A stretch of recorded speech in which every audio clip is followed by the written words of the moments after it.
Hey guys, and welcome back to the channel. So you're probably noticing a few blips in my video editing, the the capturing, the recording, and what I can honestly say is I'm doing what we're all doing at the moment, and I'm simply ignoring the warning lights on my computer. I'm ignoring the high temperatures. I'm ignoring everything, but I'm reaching the point of I was fortunate when I got involved in LUNC that I was a high-end gamer previously, so I had a very, very good computer. Those years have now passed and my computer is becoming a bit of a dinosaur, so I'm at that point where I've got to stop ignoring the warning lights.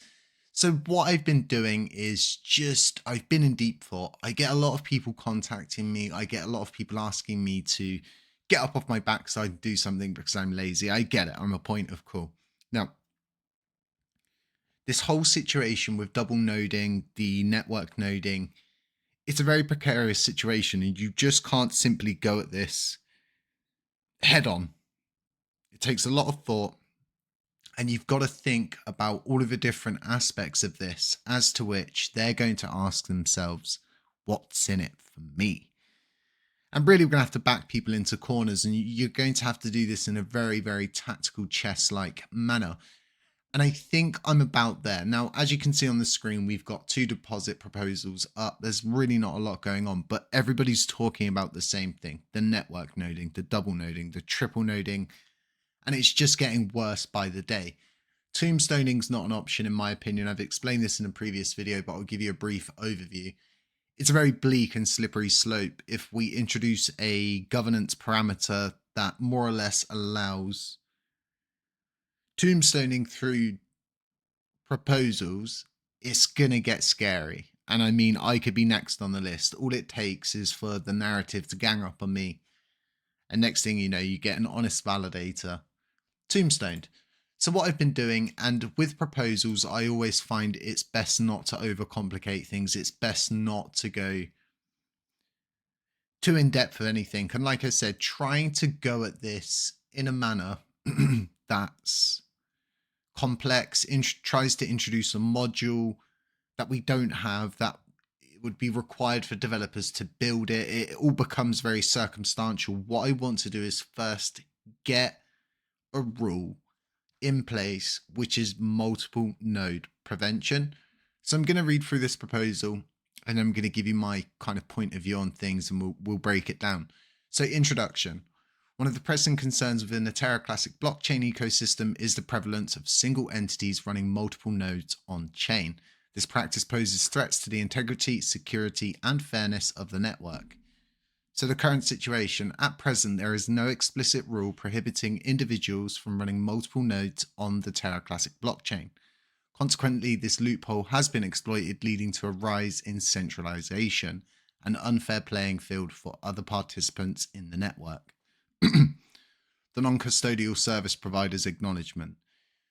So in order for a rule to be enforced, the Terra Classic blockchain would need to understand and distinguish that infrastructure providers such as PFC and all nodes do not fall under this category. These providers do not control nodes under their service, nor do they control their voting power. But they have the ability to allow or deny a customer spinning up multiple nodes as currently being seen, and we would ask they obey this rule and prevent any single entities hosting multiple nodes through their services provided on the Terra Classic blockchain being Columbus 5 if this proposal passes. So the proposed solutions. To address this critical issue, we propose the implementation of a governance rule aimed at outlawing the practice of individuals running multiple nodes on the Terra Classic blockchain, and a section to be added into our documents in relation to this new rule. So in conclusion, enforcement of a rule prohibiting individuals from running multiple nodes on the Terra Classic blockchain, although this will be manual enforcement, it sends a powerful message to validators, delegates, and service providers that this behavior is unacceptable and will be recognized as malicious behavior if this proposal passes. I really think adding anything else to this, or trying to overcomplicate it, or trying to foster in a module that's not current, it's not built, I think it's just going to overcomplicate things. And I think the first step in this process is just to get this rule in place. to get this passed, because the biggest issue is people like Allnodes run the chain and they provide a service to many different validators, right, that don't have the technology, equipment, or know-how to run a validator themselves. So they rent the infrastructure. It's not these providers that are the problem. It's those who are hiring or renting through those service providers that are the problem. If this rule passes and we get Allnodes support on it, it's going to be very important that they understand that they are not going to be targeted and this rule does not fall on them.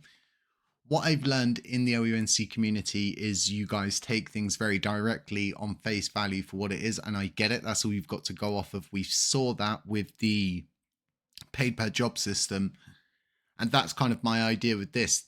And I've learned that those guys making that mistake and kind of acting like it's a module, is built, it's ready to go, it's ready to rock, and all they need is a yes and they'll get it into place. I don't want to put us in a situation like that. But this will put us in a situation where you guys can then go out and you can actually say, well, there's a rule that says you can't do this. And then you can move from that, right? From this, you can then attack the networking situation, as to which we all know, if we all begin to network node, if every individual validator that is very high up decides to themselves they would like to run a validator for each division of their business, okay, the active set would just be consumed by more or less 10 validators running 100 validators collectively. And that's what we don't want to happen. And what we don't want to do is go running, like I said, blazing headfirst into this, get a huge proposal together that affects lots of different moving pieces. Instead, let's do this step by step. Let's move the pieces a very small amount and overall let's achieve a bigger, more long-winded goal. I didn't want to be the person who has to propose this, and I'm definitely not going to just be whacking this up. It will go through the deposit, and if you guys want to fund this, you can fund this. What I'm now going to do is give all of the different validators that are currently sort of interweaving themselves into the LUNC blockchain the opportunity to co-sign this, because a lot of them are talking. I'm in a lot of different groups, kind of in the background with an alias account, let's say. And I just watch and I pick up on different bits of information. I see what's going on and I can see they're all talking about this. So like I said, I've been working on this. I've been in deep thought, and the more I thought about it, the less complicated it has become. It really is as simple as just getting this up, getting it proposed and trying to get it passed, and building awareness around this issue and educating other validators, including these service providers like Allnodes, because ultimately what we need to understand is, like I said at the beginning of the video, what is in it for them. In this case, if they are to abide by this rule and they do have, say, 3 of their entities running multiple nodes, they're going to have to ask them to shut those down, as to which they're going to be losing income once again each month. So in essence, right, you've got to ask yourselves what is in it for them from a business perspective. And this is what it's all going to boil down to, with the greed and everything that's really starting to consume the blockchain. And if we don't dig in, if we don't push our heels in and we start to push back on this, it's just going to get out of control before we know it. But let me know what you guys think about this proposal. Let me know what you think about this, and I'll get it co-signed. I'll get it up for deposit, and then I'll do another video once it's up, ready for you guys to go and fund if you want to fund it, to get it to the voting phase. And hopefully we can get this simple rule in place, which literally just prevents single entities running multiple nodes under the same name. Guys, it's all about bottlenecks in this kind of situation, and creating bottlenecks through these non-custodial service providers would be a good way to prevent multiple nodes. Other than that, stay safe, stay humble, stay aware, and as always, I'll catch you in the next one.